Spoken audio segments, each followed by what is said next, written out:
Hello. Hello, everyone. Good evening. It is great to see you. Thanks so much for being here. Um, yeah, it's great to see you. My name is Evie. I'm a third-year law student. And my name is Adam. I'm a fourth-year Morse student. Great, Adam. What is going on here? So we are here as an event run by the Christian Union, which is basically a union of Christians. But everything we do is not just for Christians, including this event. And this is good news. So throughout this whole week, we've been just wanting to share the gospel of Jesus Christ, or the good news of Jesus Christ, hence the name of the week. And yeah, unfortunately, we're at our very final event. But yeah, we're going to be hearing from Matt more on that in a bit. Great, cool. We thought initially it would be great on your tables to turn around, introduce yourselves to each other, and as a prompt for discussion, ask each other, what would you have hoped for on your 5th birthday? We'll give you 2 minutes. What would you hope for on your 5th birthday? What would I have hoped for on my 5th birthday? It's hard to think back to.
Awesome.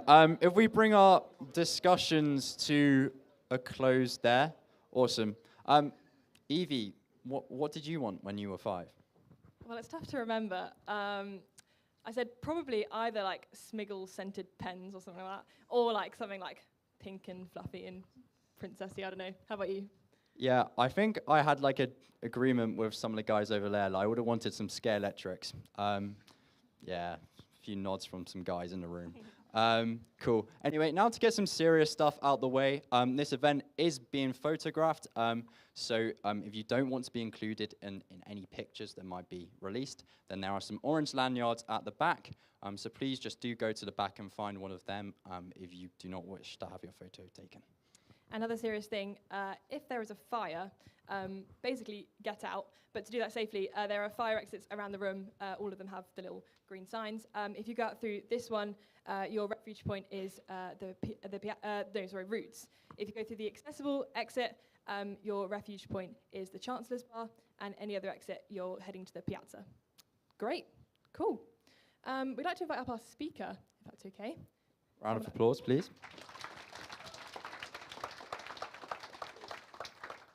Great. So without giving away your name, who are you? Well, you can give away your name. Who are you? What do you do? Where are you from? etc. I'm glad I'm allowed to tell you my name. Yeah, my name's Matt. I normally live in Cambridge, and I have been here since in and around, well, pseudo Warwick in Coventry, right? But in and around Warwick University since Sunday. Here all week for this series of events that the CU have been putting on. And I work with an organisation which basically supports Christian unions, just like this one, in universities across England, Wales and Scotland, which is, I think it's the best job in the world. It's great. So I basically go about helping universities, CUs, do this. Awesome. And a quick little question. We asked each other what we wanted for our birthday when we were 5. I feel that might be a little too far back for you to remember. That is harsh. So outrageous. What we wanted to know is, what did you want for your 18th birthday? Because that was so long ago, I can just about remember that one too, right? Yeah. No, fair enough. I was 5 in like 1980s, so that was like last century. But I did want Skillelectrics too. The 18th birthday. So I would have been heading off to Newcastle University soon after that. I was going to go and study medicine. I don't know. It's really sad, but I genuinely probably wanted a stethoscope, like a proper one, not like a kid's doctor's set. That would have been really sad, but genuinely like a proper stethoscope. Yeah, there you go. Awesome. Well, Matt, we're going to leave you to it on that note. Yeah, let's get a round of applause before Matt starts. Hey, thank you so much, and thanks so much for coming along tonight. It might be that tonight's the first one of these events you've come to this week. It's really great to see you. It may be that you've returned a few times, in which case, thanks so much for coming back and exploring these things. As I think it was Adam said at the beginning, we've been exploring the idea that Christianity is good news. That's what the word gospel actually means. It would be translated into good news. And we've been exploring that all week, trying to think about why it is good news. And perhaps one of the words that certainly Christians would associate with the gospel and the idea of good news, but I think actually generally people would associate with good news, is the word hope. So we're going to think a little bit about hope this evening. And I wonder how you would rate your hope right now. What are we? 6th of January? No, 6th of February. I call February 2nd January, which is why I made that mistake. February always feels like the sort of non-month after January. They're just tacked on to the end of January, and it's still January. It's cold, it's dark, spring's still a long way off, Christmas is a long way back. I don't like February very much. There's no birthdays in my family in February, so my hope levels in February tend to drop. But I wonder how you're doing. February the 6th. You're not that long into your term, so maybe you've still got a bit of the bounce from Christmas, or maybe it feels like it's a long time ago. Maybe you're up here somewhere thinking, I'm keeping on top of my work, things feel good, I'm enjoying friends, enjoying university, I'm kind of like 7, 8, 9 maybe. Maybe some people in the room are a bit lower down. Actually, I'm struggling. Dark, cold, work's beginning to pile up, finding it hard being away from home. It's a bit harder. It's more like 3, 4, that kind of level. The thing about hope is that wherever we might feel our hope is at, we're always sort of vaguely aware of it. It's an interesting concept, something that is quite difficult to define, and yet when we talk about it, we all know what it is, right? And that's probably because it is fundamentally recognized, like many of the things we've talked about this week, as a fundamental human need.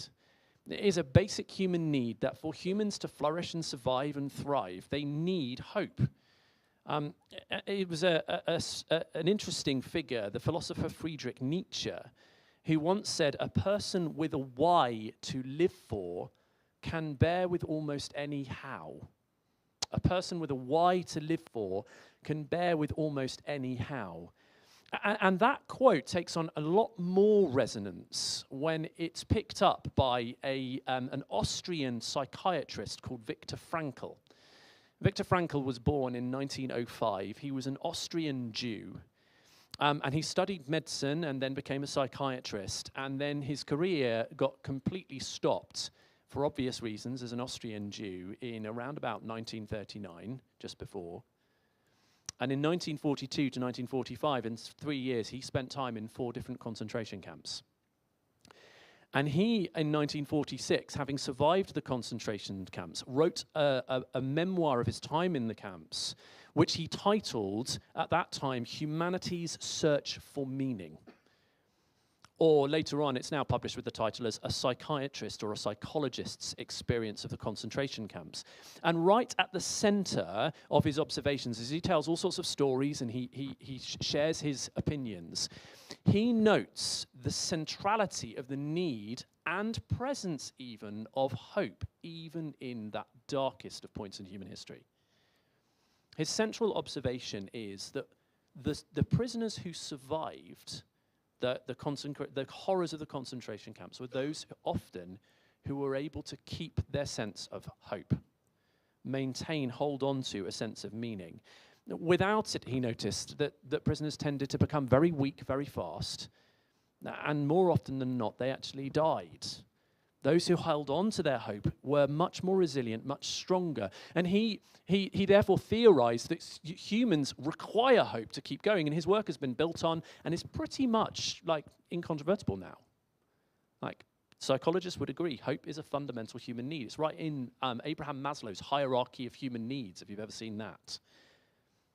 And yet it's quite hard to define. We know it's crucial.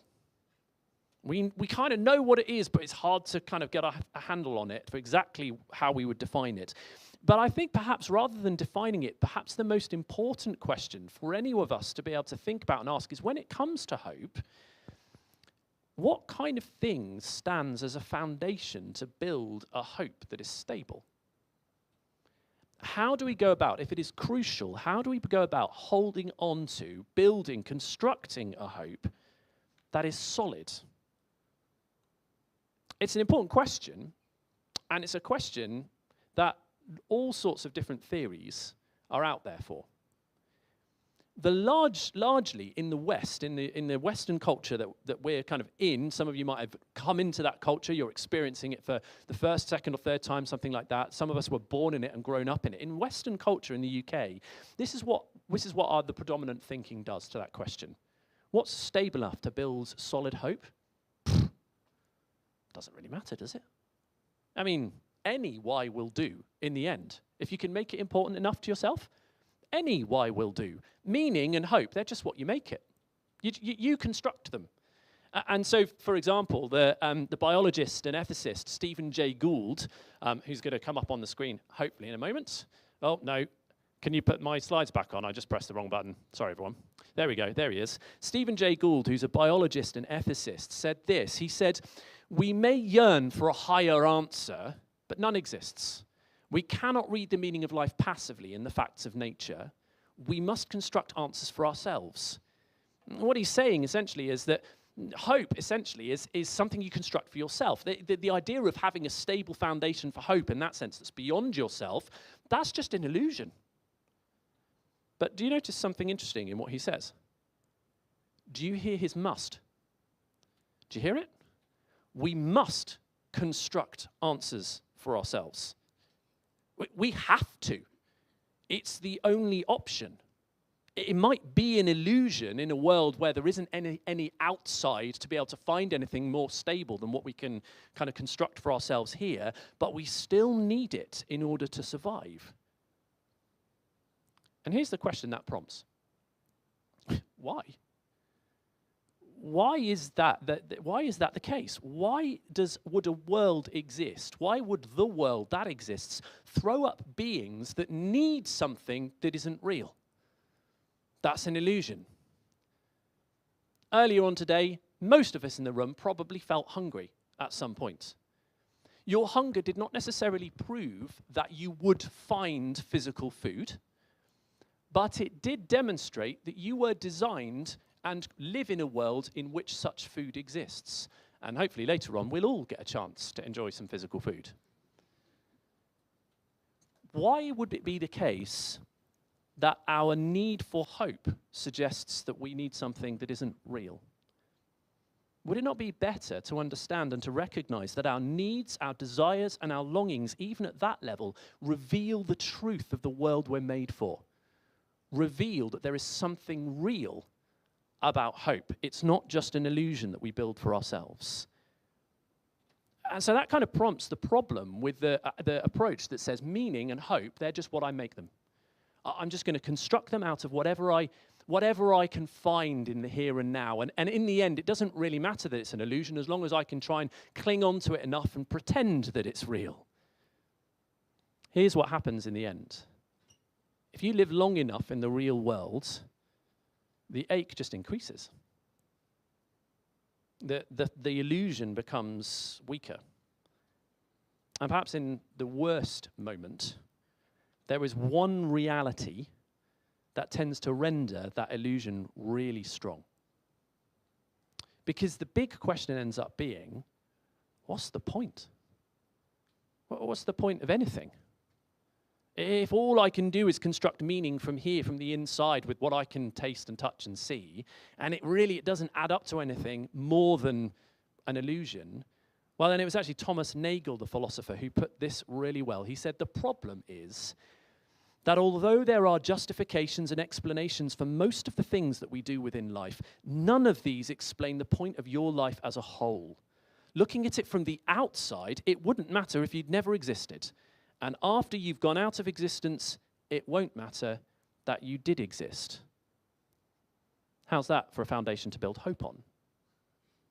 Doesn't work, does it? Doesn't work.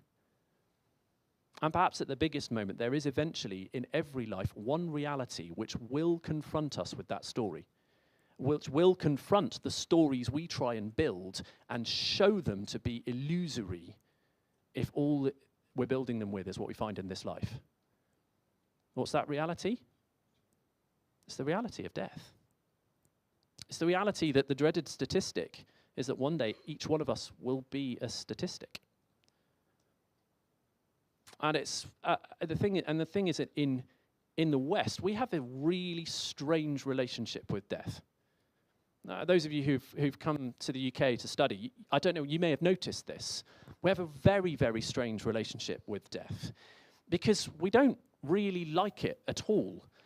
Jessica Brown, a journalist writing in The Guardian a few years ago, kind of articulated this, I think, really effectively when she said, we fear it. She said, it's a fear strong enough to compel us to force kale down our throats, run sweatily on a treadmill at 7 a.m. on a Monday morning, and expose ourselves to a stranger with cold hands and a white coat if we feel something's a little off.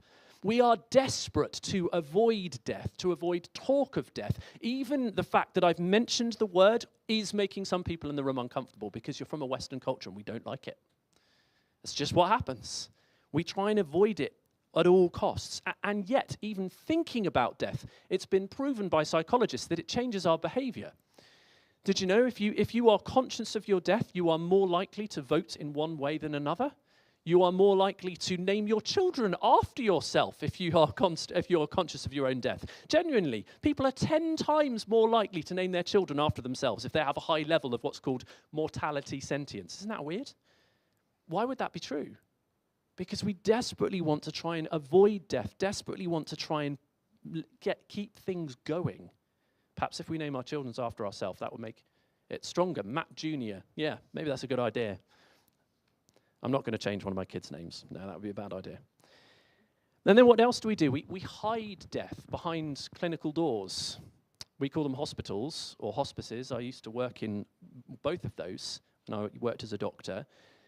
Or maybe when it comes to what one person has called dying in slow motion, although most of the rest of us know it as old age, we put that into residential homes and nursing homes so we don't have to look at it.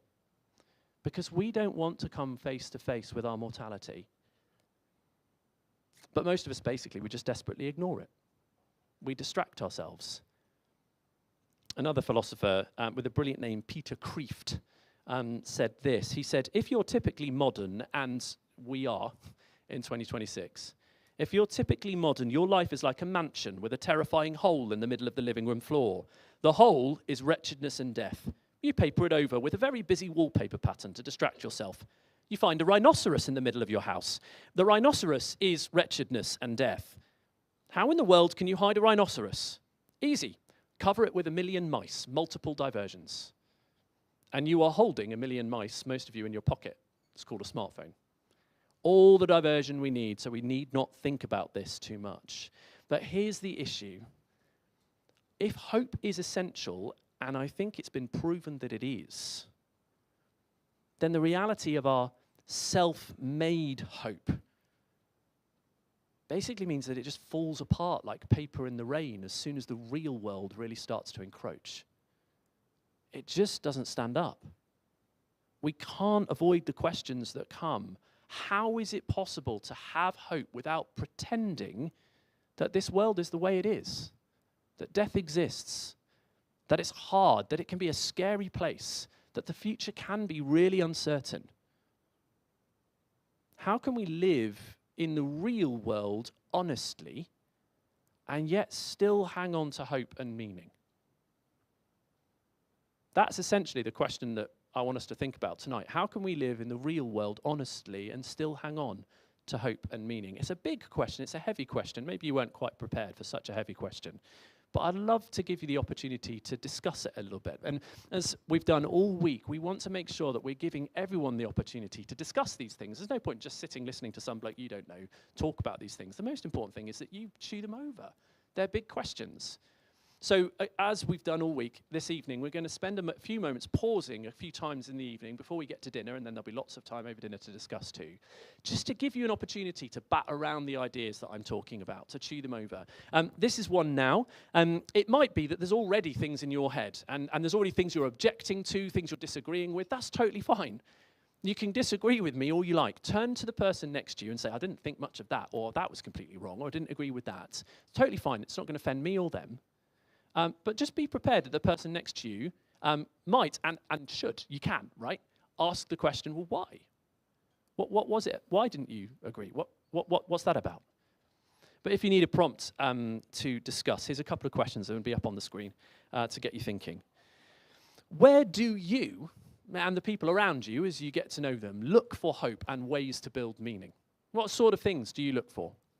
And how do you notice our society, I've talked a little bit about it, and maybe your other cultures, maybe your own culture, responding to death? What do you notice? I'll give you a few minutes to discuss those things, and then I'll be back shortly. I'm sorry for calling you old. It's all right, I am old. It's fine. I just realised.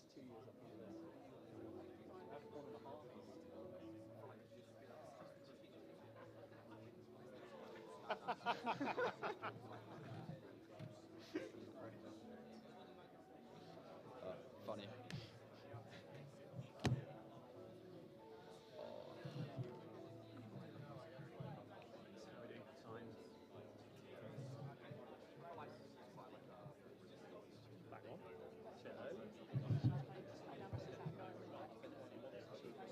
Yeah, it's a good idea. I might sort of scram for a second. I do need to go to the toilet. It's my main objection, main reason for standing up. Well, do you want me to chat to Sam?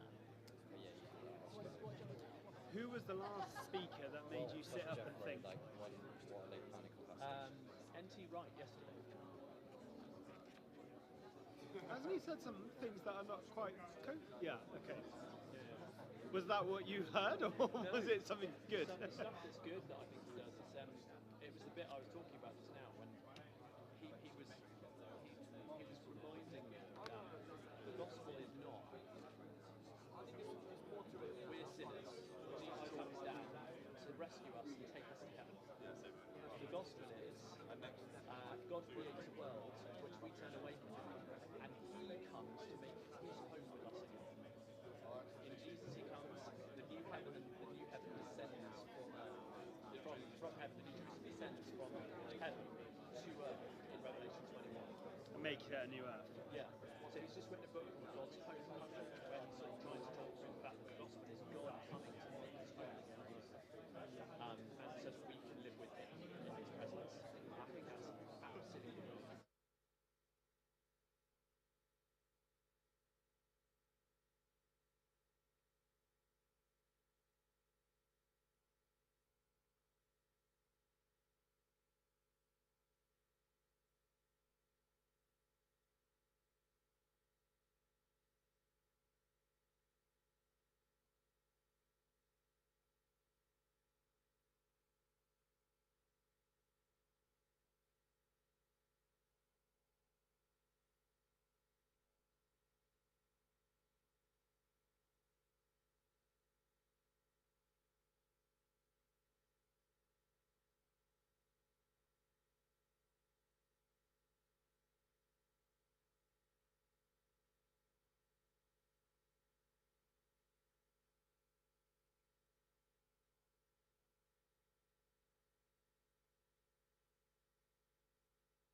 just about what somebody can do for you, then actually you can just take away the giver and have the gift. But love is more about just a state of being.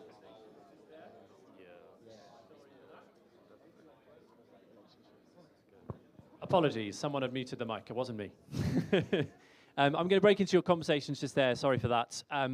We'll give you another opportunity to discuss these things, at least 2 more, actually. So if you were in the middle of a really juicy conversation, like try and hold that thought and then pick it up again in a moment. And then, as I say, there'll be lots of time over dinner too.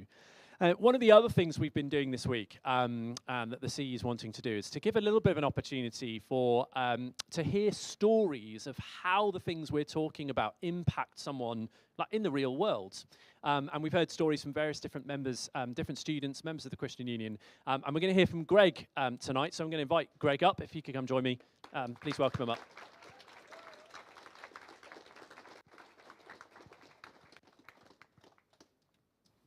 All right, get ourselves prepared up here. We'll sit down, change the energy, all that. Great. Hello. All right, Greg. Tell us a bit about yourself, who you are, what you study, that sort of thing. Hi, so my name's Greg. I study politics and international studies, and yeah, I'm from Wolverhampton. From Wolverhampton. Yeah, and Okay. Wales. So I Wolverhampton and Wales. This is a good combo. Okay. yeah, partly each. So so I grew up in a non-religious household. I didn't go to church or anything like Okay. that growing up or read the Bible. So I went to a vaguely Christian school. So I learnt about biblical stories. Like I knew who Jesus. Well, I'd heard of Jesus. I didn't have a very strong understanding of the nature of Jesus or anything like that. But I knew there was someone called Jesus who was born in Bethlehem and stuff like this. I knew like Noah's Ark and all the famous All the big ones. Yeah, the big ones. And but I didn't really have much of a desire to like explore it any further than just like surface level, just what I heard in assembly. So So I can imagine that might actually be quite a familiar experience of God for a lot of people, maybe quite a few people in the room. And then what we were talking earlier, sort of coming up towards sixth form, with eyes beginning to turn to the golden lights of Warwick and coming to university. What began to change for you at that point? I think I began to start researching different like philosophical ideas, stuff like this. Like I became interested in politics and in political philosophy especially. And I think I understood that I had sort of a Christian morality that had come from growing up, I think, so I knew good from evil, and I knew that myself included, people often do bad things, and I knew that there were issues that the world faced, and I wanted to find a solution to that. And I remember being really interested in like political philosophy, especially at school. A lot of the philosophers I studied, like they all recognized this and sort of came up with solutions for it about how to deal with it. But I feel like, and how to make a better world, but I feel like it all sort of fell short somehow. Like I couldn't find like this perfect individual who would, provide the perfect answers. And and also thinking about death, I think I didn't. I feel like growing up secular, I sort of was always. It was sort of always just assumed that after death, it just like you cease to exist, kind of, and it just everything goes black. And I didn't like to think about that, as we've said, but I feel like it affected the way in which I viewed this life. I felt that I wanted to. I felt I only live once, so I felt that like I wanted to put all my hope in this life, in going places abroad, having a good career, stuff like this, and that sort of became what I was putting my hope in, because I was just thinking, after like 70 years, I'm going to just cease to exist. So, you know, it was, it really had an effect on how I viewed this life. And yeah, and I feel like that's why I sort of began to look for answers when I was in sixth form. And I remember I had a history teacher who was also a religious studies teacher, and he had like a stack of Bibles in his room. And I remember picking up one of the Bibles, just, I don't know why, just for fun, I felt at the time. And I opened it and read the first page of Genesis, and I just thought it was amazing what I was reading, and it really spoke to me.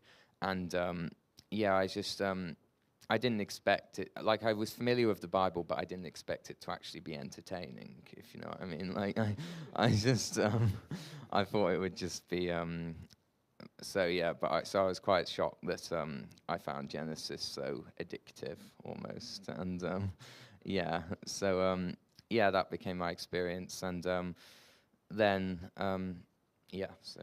So kind of finding Genesis, can't get Genesis out of your head. There's something about it that's got kind of like a bit like a stone in your shoe, or it's just kind of a thought in your mind that's lodged. At the same time, there's that sense of kind of hope in this world, getting a good career. So obviously you come to Warwick. That's the obvious answer there. Yeah. So then you come to Warwick, and now here we are sitting talking at a Christian Union event about your story. Indeed. So arriving at uni, what began to make the difference? So so when I started at university, that really accelerated like this whole search for answers I was doing, and because I had a lot of time to myself where I was away from home, and I could really start to question things, kind of. And yeah, I was actually I was reading The Lord of the Rings, so yeah, book. I was a big fan of that growing up, and I started to research Tolkien's influences because I thought I really loved the book, and I found out he was influenced by his own Christian faith.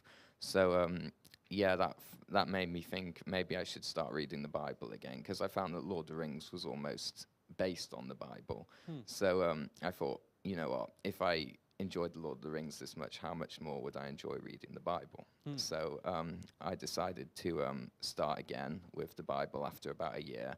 And around this time, there was the Christian Union summer barbecue, the barbecue stick, which is put on every summer, where we have a big barbecue in a field. And Sounds good.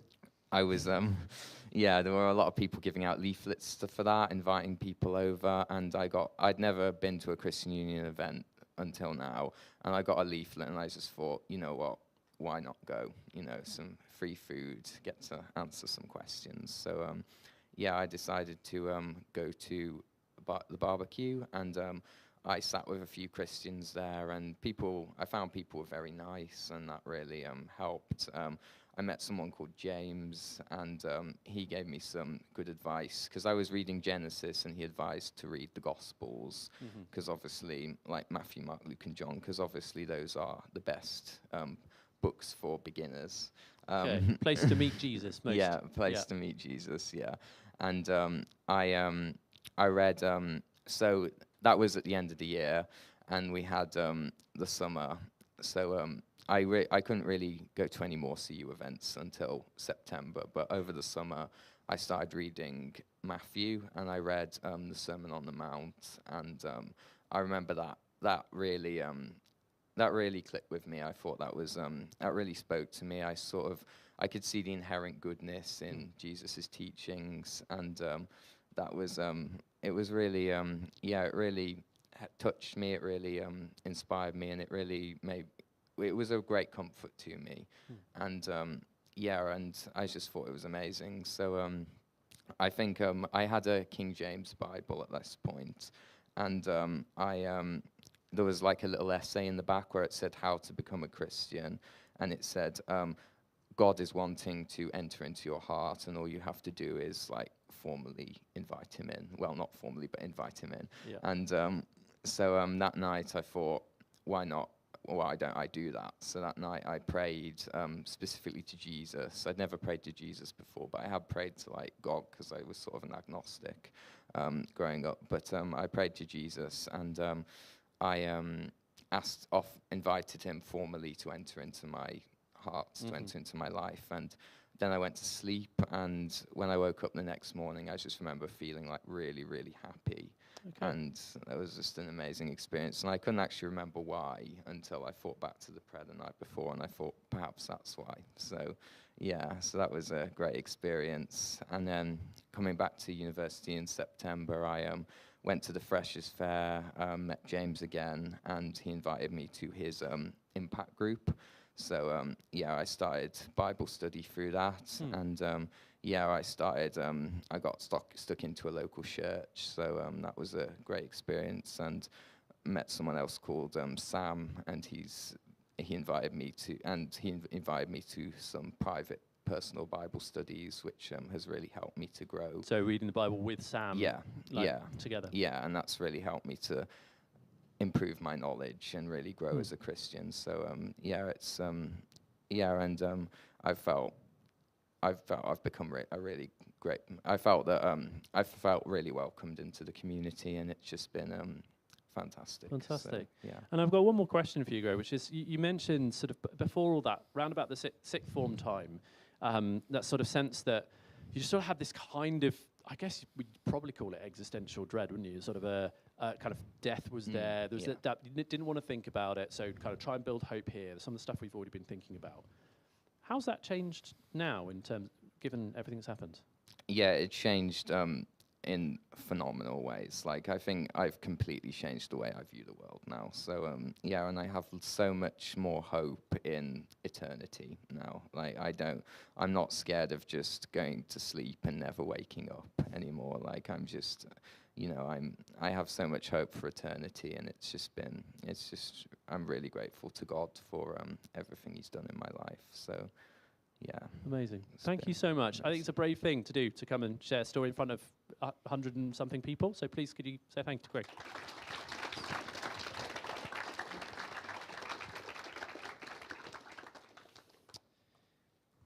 It's good to hear a story that it picks up on the themes that we're thinking about, doesn't it? That sense of kind of where can hope be found? And in light of the way the world is, how do we make sense of these two things? The fact that hope is essential to human living. We need a sense of drive, a sense of purpose, a sense of hope.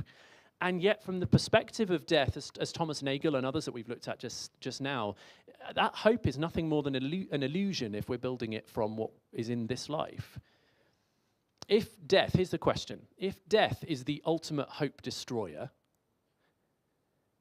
why is it then that Christians celebrate a death, maybe the most famous death of all, as the ultimate hope bringer?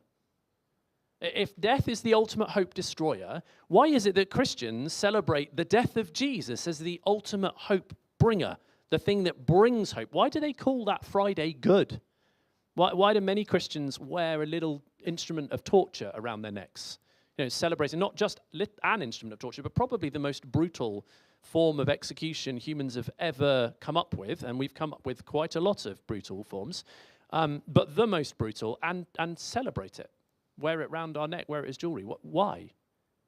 If death is the ultimate hope destroyer. And to answer that question, I would love everybody to grab one of these orange books that are on the table in front of you. Might be right in front of you as you're sat down. What you're holding there as you pick that up is a copy of one of the Gospels that Greg just referred to. It's a copy of Luke's account of Jesus' life. Luke was a first century doctor. He wrote his account for a friend of his called Theophilus, who was a Roman official, and he wanted Theophilus to be certain about the things he'd heard about Jesus. And so he carefully researched, wrote about Jesus' story, and we're going to turn right towards the end of that story and to page 141, right towards the back, to find out what it is that Luke says about Jesus' death. Because Jesus and his death as I've said a few times this week, if you don't understand and don't recognize that if it's true, the claims that Luke makes about Jesus and his death, this isn't just good news, as the CU have called it. This is the best news ever. If it's true, then you haven't understood Christianity. And you haven't understood what Luke is saying. So we're going to turn to page 141. And at first, as we get to this chapter, it's chapter 23 of Luke's account, we will find that rather than a source of hope, this looks like a total collapse.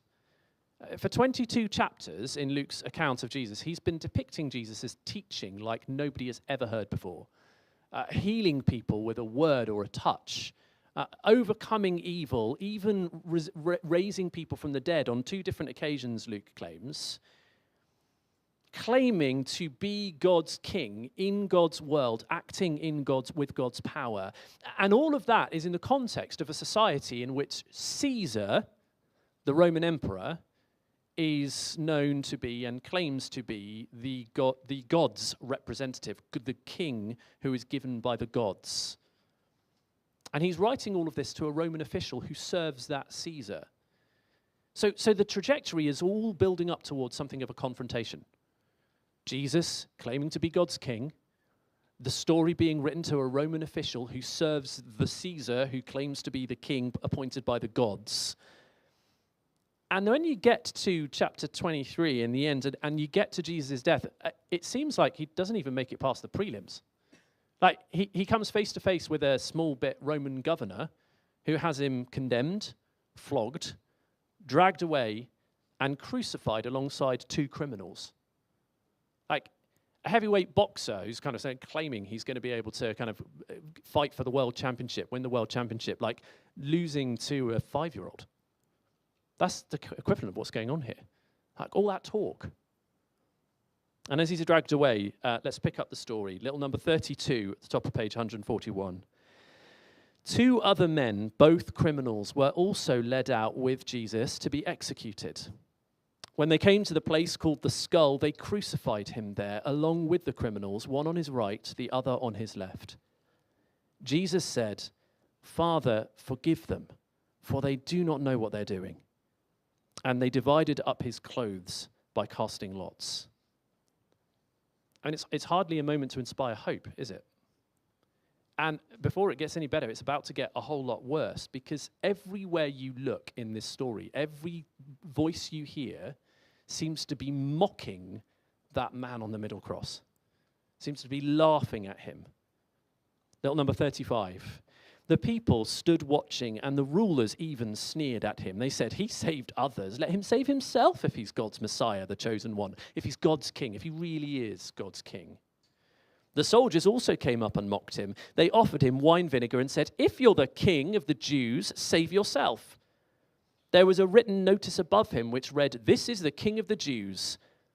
And one of the criminals who hung there hurled insults at him. "Aren't you the Messiah? Save yourself and us." The bystanders standing watching, they're laughing at him. "If you're the king, come on, save yourself." The soldiers who crucifying, they're laughing at him. Even the notice above his head is laughing at him. This is the King of the Jews. And then one of the criminals, dying in agony next to him, uses his dying breath to gasp out more mocking. "Save yourself and us if you're really God's king." And the point is that how could this possibly be a king? In the cultural understanding of the time, somebody who's hung on a cross, hung on a bit of wood like that, isn't just condemned, they're cursed. That's how people would understand it. How could this possibly be a king, let alone God's king? What kind of throne is that? Now, if there was anywhere where hope might go to die, this is it. And yet, this is where Christians say hope is born. And that's because there's a little more going on than meets the eye. Turn over to page 143, because one voice in this scene sees and speaks more clearly than any other. Read on page 143. But the other criminal rebuked him. "Don't you fear God," he said, "since you are under the same sentence. We are punished justly, for we are getting what our deeds deserve. But this man has done nothing wrong. Do you hear that? There is this criminal gasping in agony, and with his dying breaths, as he's hours from death, he is able to say, I know that I deserve this. I brought this on myself. The criminal knows that according to the laws of the Roman Empire, he has broken them, and he has been found guilty of a crime that is punishable in that culture by crucifixion. That means that he is almost certainly a terrorist and very definitely a murderer. That's what he's done. And here he's saying, I'm guilty. I'm guilty of the crime for which my culture says this punishment is what is fit. But he knows that he is guilty. But there's something more there too. It seems that he's also certain that he is going to face God and come face to face with his righteous holiness, his perfection. But he's also certain that Jesus doesn't deserve what's happening to him, isn't he? This man has done nothing wrong.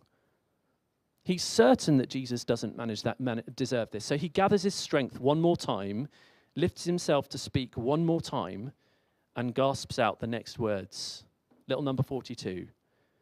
Then he said, Jesus, remember me when you come into your kingdom. You have to ask, what does this guy think is happening?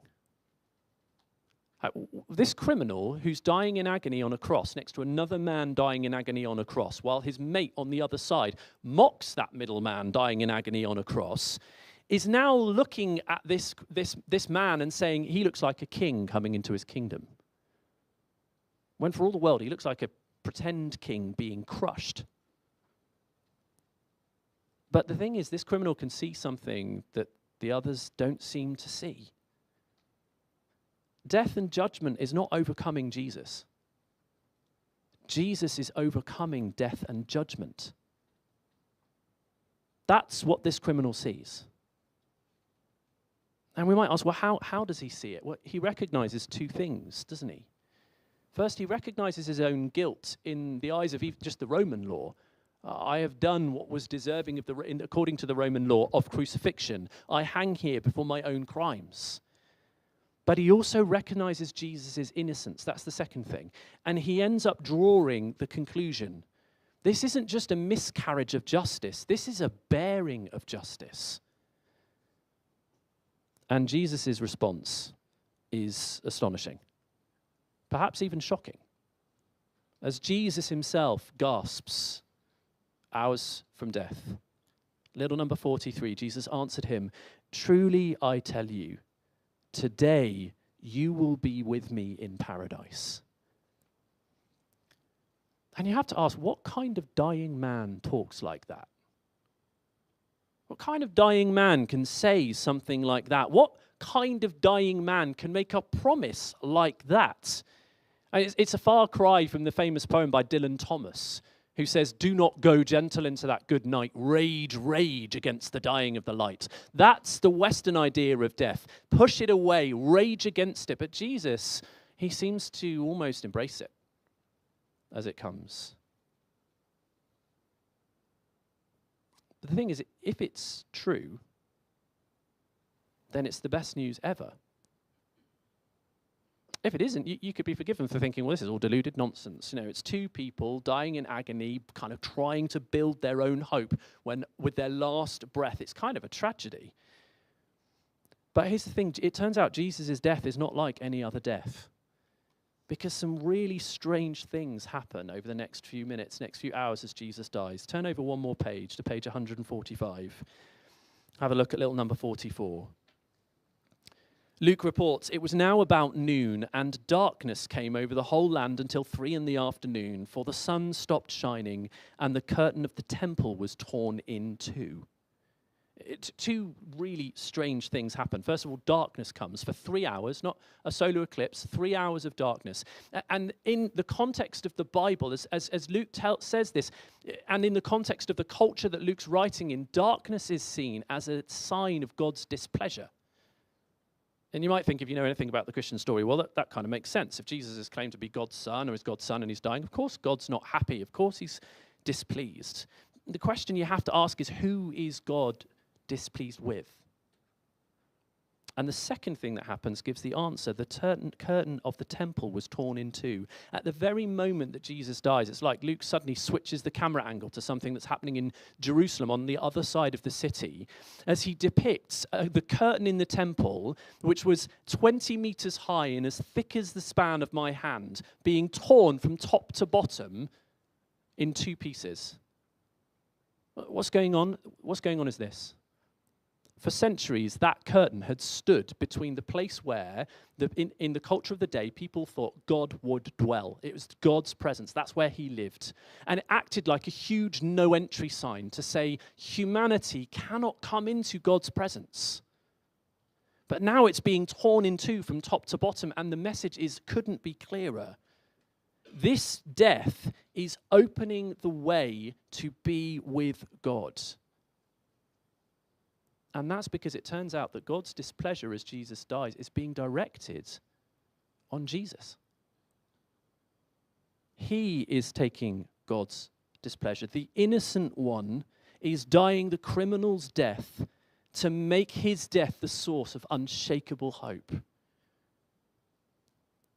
Remember what Jesus said? Today you will be with me in paradise. Not after a probation period. Not after you've cleaned yourself up a little bit, not after you've proven yourself to me, but today. All of which means at the cross, which is a place where hope should finally die, a man with no future hanging on the cross next to Jesus finds eternal hope, not because he escapes death, but because the king beside him is turning his death into a rescue. That is the claim at the center of Christianity. And I hope that you can see, as I said before, that if that's true, that's the best news in the universe. And if you can't see that it's the best news in the universe, I'm not sure you're quite grasping what it means. There's a whole load to discuss there, and an enormous amount that I've said, which could be swirling around your head. As I said earlier, we want to give opportunity to discuss these things. And so for the penultimate time this week, we're going to have an opportunity to do that around your tables. And as I said earlier, there might be things that have cropped up in what I've just said, and you're just kind of like, well, this doesn't make sense, I don't understand, or I don't agree. Then please just turn to the person next to you and say, I don't understand this, or I don't agree with that, as long as you're prepared for the person next to you to say, well, why don't you agree, or what is it you don't understand? But if you need a couple of prompts, here's a couple of questions to help you. First, which voices around the cross, as we've heard those voices, do you find yourself maybe agreeing with, if any? And second, how do you react to what I have just said is Jesus' offer from the cross of an unshakable hope, even in the face of death? I'll give you a few minutes, and then I'll be back for the last time.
All right, if I could break into your conversations there.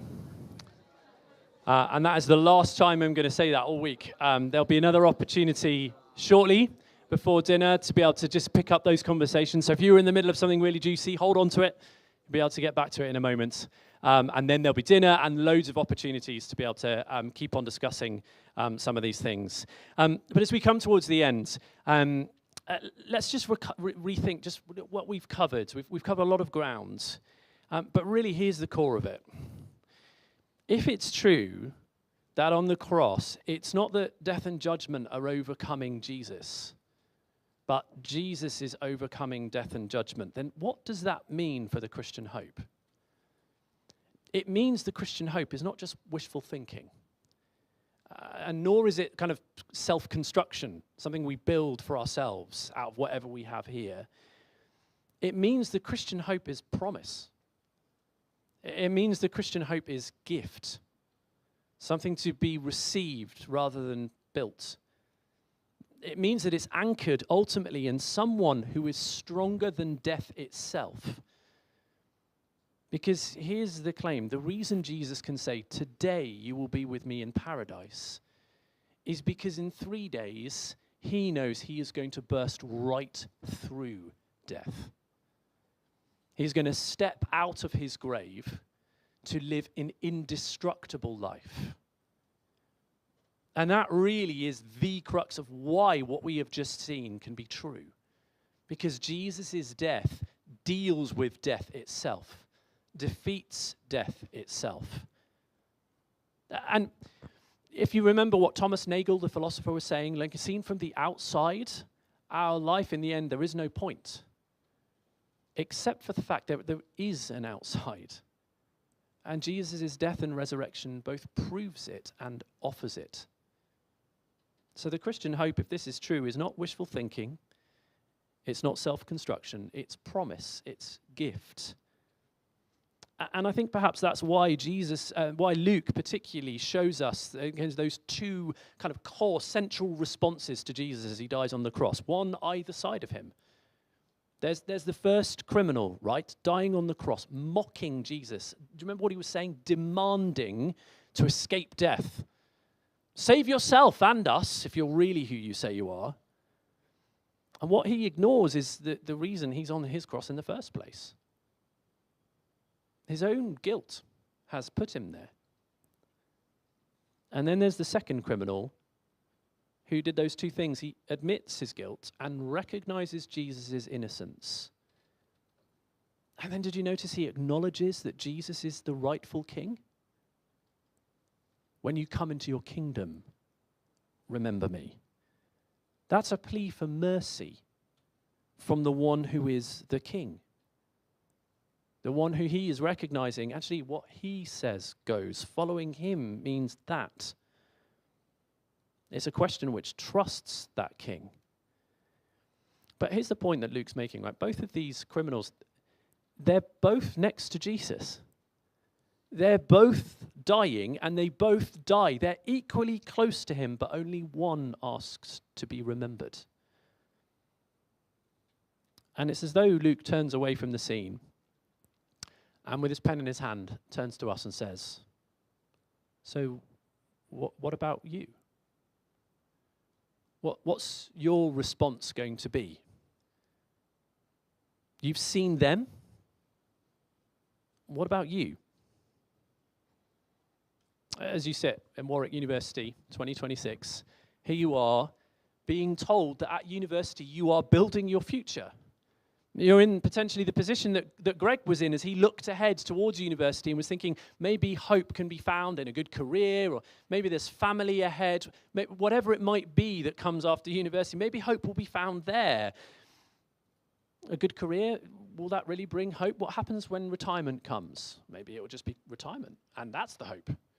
Is that really what you're going to live for, age 20 or however old you are?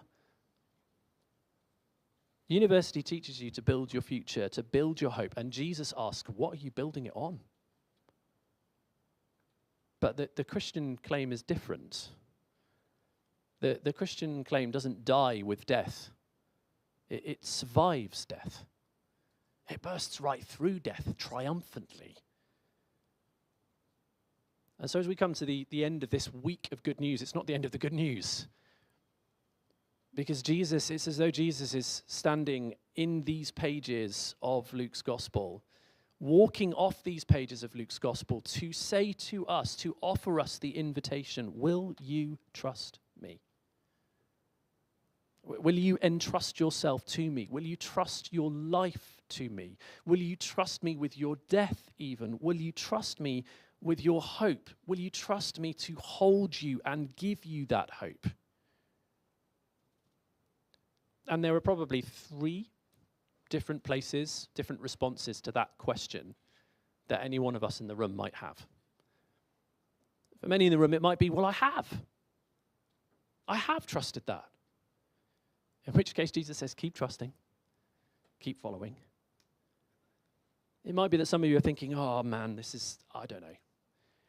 I feel like this is a huge claim. You've talked about the resurrection. Dead people stay dead as far as I'm concerned, or I thought that was true, but this seems to be so powerful. I'm intrigued by it, but I don't know. I've got questions. In which case, can I encourage you to do a couple of things? First, take away the copy of Luke's Gospel that you've got in front of you. But these copies of Luke's Gospel, they're designed specifically to be read with someone else. They've got a few different reflections and things along the way to read with someone. So take it away, but ask someone to read it with you. Maybe someone you came with or a member of the Christian Union. Ask them to read it with you. And perhaps you might be thinking, I'd love to read a little bit more about this. Well, the bookstall at the back, over there in the corner, has got loads of different things that you could pick up and read that are all free, that you can take away. I'd love to suggest one that might help kind of pick up some of the themes of what we've talked about this evening, which is called How One Weekend Can Give You Everything You Ever Wanted. Talking about the Easter weekend, the death and the resurrection of Jesus. So pick that up, take it away, read it and see what you make. Keep on talking about these things. keep in touch with the CU, keep coming back to their events. The CU exists to run events like this and to give opportunities for conversations one-to-one, to explore these sorts of questions. Keep doing that. But there is a third possible response that people in the room might be having, and it might be not quite, I'm unsure, but also not, yes, I have said yes to Jesus' invitation, but it might be, yes, I want to. I've looked into these things. Maybe I've been coming along to Good News events all week. I've been talking to friends. Whatever it might be, I've been reading the Bible for myself. I want to say yes to Jesus. I want to trust him, but I haven't done it yet. And here's the thing. Trusting in Jesus means starting a relationship with him. It means beginning a relationship with the one who is reigning, ruling, living king. It means following him. And it also means calling on him, just as the criminal did. Jesus, remember me. Asking the one who is king that. And so I want to give, for the last time this week, an opportunity for anyone in the room who might want to do that now. And I'm aware that that might feel really weird, because that actually does mean saying a prayer. But you know what? I don't care that it feels weird. You've come along to a Christian Union event. It's one of the most normal things in the world for Christians to pray. So just bear with us if it feels weird. But also, it's one of the most natural things. What could be more natural than talking to the person, the one who loves you like this, who do this? And so what I'm going to do is I'm going to pray a prayer. I'll read it out first, so there's no tricks or anything like that. You can listen to it, and then I will repeat it and I will pray it. And if you would like to join in, you can simply pray it quietly where you are in your heart, in your mind. You don't have to pray out loud, and the Lord will hear you. This is how the prayer goes. It says, Lord Jesus, I am beginning to see that I am made for a relationship with you. I am sorry that I have turned away from you to look for truth, hope, and life elsewhere. Please forgive me. Please remember me and bring me into your kingdom. Please grant me the life you have promised as I begin to live to follow you. I'm going to pray that prayer now. And as I say, if you would like to echo that prayer with me, you can pray it in your heart. You don't have to say it out loud. The Lord will hear. Lord Jesus, I am beginning to see that I am made for relationship with you. I'm sorry that I've turned away from you to look for truth, hope, and life elsewhere. Please forgive me. Please remember me and bring me into your kingdom. And please grant me the life you have promised as I begin to live to follow you. Amen. And I just say, if you've prayed that prayer with me, God has heard it, and he will answer it. But the most important thing that you can do if you have is to tell someone that you have. Perhaps tell a Christian friend. Maybe you're sitting right next to someone who you could tell. If you'd like to come and tell me, I'd love to chat with you. I'll be sat down at the table at the front here. Just quietly come over and sit next to me. You can chat with me. But equally, if you've got any questions, you want to raise anything, if there's objections, and you'd love to come and chat with me about that, then I won't be offended. So if you want to come and disagree with me to my face, that's absolutely fine. Come and find me. I'll be down here. But there's one last thing before I go that I'd love everybody to do, and that is if you could just grab your mobile phone for me for a second. We're going to put a QR code up on the screen. There it is. If everybody could scan this code, like literally everyone in the room, so it's just not awkward for those who are. If you could all scan it, what that will do, it will take you to a response form, a feedback form for the CU. You could put any comment you like on there. But I would just suggest that where it says event, you just put Friday evening. And then when it says response, you could just write 4 words. If you think, I'll just write something, then you could just write, thanks for the food. It's about to come. We're about to have it. If you're feeling like, oh, come on, then you can write, this is all rubbish. That's absolutely fine. I don't mind at all. In fact, it'd be quite helpful for me to know how many people were thinking that in the room. I'd love to know. So feel free. It might be that you're thinking, I'd love to know more. Well, you could do one of 2 things, or you could even write 8 words if you want. You could do this twice. You could write, invite me to church. And then pop your contact details, and someone from the CU will contact you to invite you to church so you can find out a little bit more. Or it might be that you might want to write, read Luke with me. And again, someone from the CU will be in touch to pick up a copy of Uncover, Luke's Gospel, and to read it through with you. But can I ask, if you prayed with me just now, could you write 3 words? Could you write, count me in? and then pop your contact details, because the Christian Union would love to be in touch with you to kind of help you along the way. Following Jesus is about having a relationship with this King who died for us. And the CU would love to help you along the way as you begin to take those steps. That's coming towards the end of our evening, and as I say, we want to make sure that there's space and time to discuss these things. You've already had some juicy discussions, so do feel free to pick those back up again in a moment. But if you want another couple of prompts to keep the conversation going, here's a couple on the screen. If Jesus really overcame death and justice at the cross, what would it mean to trust him with your hope? And then at the end of the week, given that this is the end of this week of events, what questions do you still have? And how might you explore them in a fully informed way? Thanks so much for having me this week. I'm going to disappear now. In a few minutes, you'll get the instructions about dinner. Thanks so much.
Okay, great. If we could just put a pause on those conversations just for a second. Yeah, I hope you're having really great discussions on your tables. It's great to see you all chatting. Just to reiterate what Matt said, we really would love for you to take away these books. Yeah, please don't leave without taking one, without asking someone to read it with you. We really do believe that they contain good news. So yeah, take it, it's free. It's a gift from us to you. And also there are many other gifts, as Matt said. The bookstore is at the back. It will be closing at 9 p.m. We're going to start packing down the room as it is the last day. So that doesn't mean your conversations can't continue.